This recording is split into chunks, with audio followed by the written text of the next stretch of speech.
Gentlemen, John Mbadi, the current Cabinet Secretary for Treasury, was among the most qualified nominees from the ODM party that joined government as cabinet secretaries. John Mbadi raised the hopes of Kenyans, particularly when he was done the interview, actually even the vetting itself, because he showed a lot of understanding on what is happening in the Treasury docket. John Mbadi also raised the hopes of Kenyans because he was always saying that there are other alternatives and ways that you can ensure that you've gotten money other than increasing taxes to Kenyans. Now, John Mbadi, therefore, actually is one of the cabinet secretaries that most of the Kenyans generally had hopes that is going to perform as far as William Ruto's cabinet and government is concerned.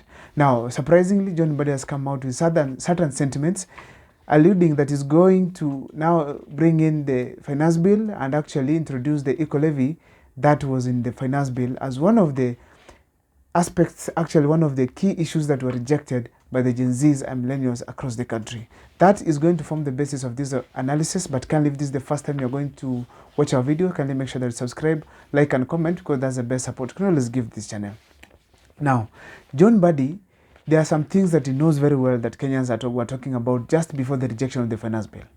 And some of these things, it's because of the cost of living that is increased by the taxes that the government increases on the people of Kenya.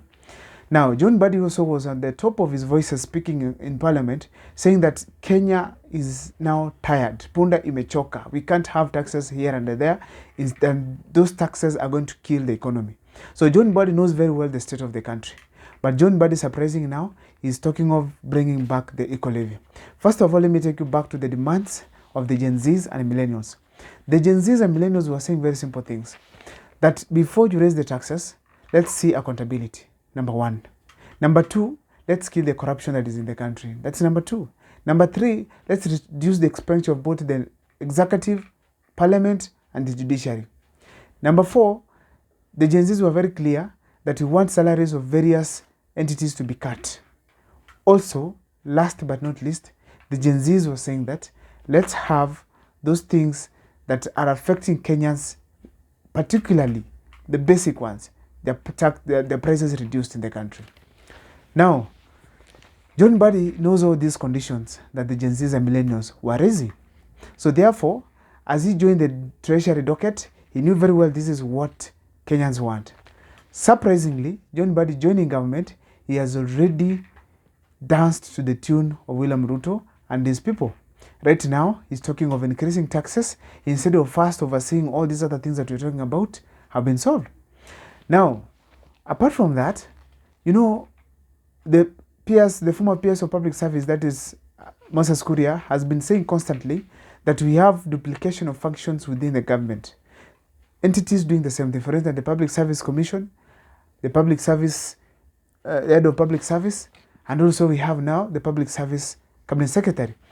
All these people are doing the same thing to the same people. So the duplication of functions is what we have been talking about. So many people paid to do the same thing. They have also been talking about having ghost workers, more than 2,000 plus ghost workers within government. These people are still there in government earning salaries. Now, we're having so much money spent to ghost workers, to duplication of various functions, yet the Treasury docket is not addressing that. Instead, they feel first thing to do is to tax the common mwananchi who is already suffering. I'm opposing this taxation strongly on various grounds. One, eco-levy, to be specific. Among all other things that were affecting the common mwananchi, particularly the youths in the Finance Bill 2024, it was the eco-levy, which increases the prices for the finished products that are being imported. For instance, in Kenya here, we don't make cameras. We don't manufacture cameras of any kind. We don't manufacture phones. And these two aspects, actually even laptops, these three things, just an example of the things that are in the eco-levy. These three things, laptops, phones, cameras. Those are the three things that Kenyans right now, particularly the youths, are using to employ themselves. This is where they are going to do some online work, at least to get something. This is where the youths are going to pick these phones, these cameras, go to the streets, take photos, take videos, and upload. If these things if the prices of these products are increased, how are the youths in the country going to get something to at least enable them to create some employment for themselves? Apart from just increasing the taxes, you know, right now as we speak, there are those who are working slowly to advance. People developing a YouTube channel. Right now, like mine, which is at 1,500 subscribers, and I hope you're going to subscribe. We are trying to at least get some income so that we can buy a camera, so that we can buy a better phone, so that we can buy better equipment, which are finished products not manufactured in Kenya. How are we going to manage to buy them if the government itself is increasing taxes right, left, and center, and it's also making this equipment so expensive for the common man? Therefore, the question now goes back to Mbadi himself. Does he understand the challenges that the Kenyans are experiencing as we speak? Does he understand that there's a lot of wastage of public funds as we speak? Does he understand that Kenyans are currently ailing from the worst economy so far in our country? Let me leave it there. Let me go back to the executive. We talked about as Gen Zs and millennials that we are having unnecessary expenditures in the national government, particularly the executive. Right now, William Ruto has been moving across the country to launch projects which are not there or are there but they are not going to start soon. Not necessary at all. The cost of moving around, it's very expensive. That money could have been used at least even to pay some teachers. But instead, it has been used just moving around launching projects that don't exist at all. Leave alone projects that don't exist. William Ruto is launching projects that don't even deserve his presence. A project that can be launched by an area chief, an MCA, even a cabinet secretary, even a PS himself. William Ruto goes himself to launch it.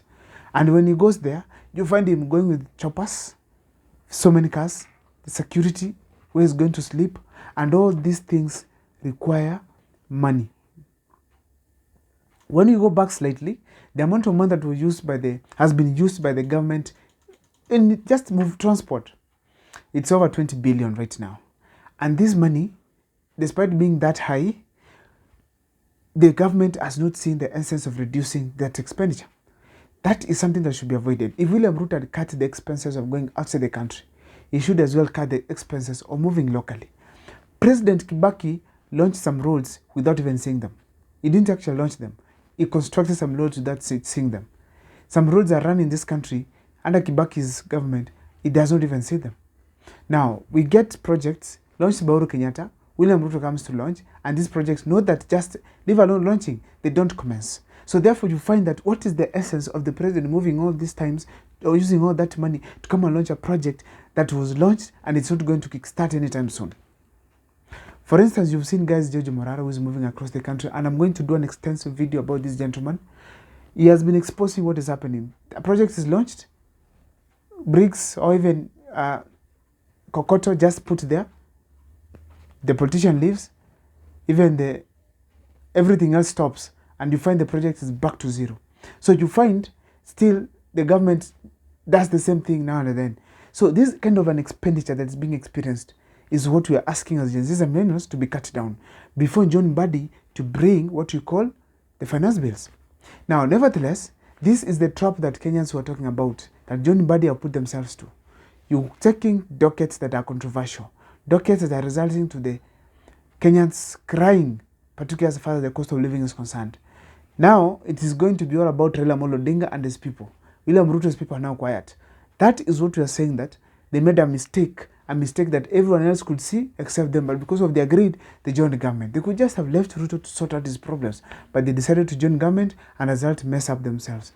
That is what is happening right now in the government, and that is my take. My name is Abel Mukwaka. If this is the first time you're watching our videos, please make sure to subscribe, like, and comment, because that's the best support. You can always give these channels. See you next time for more videos.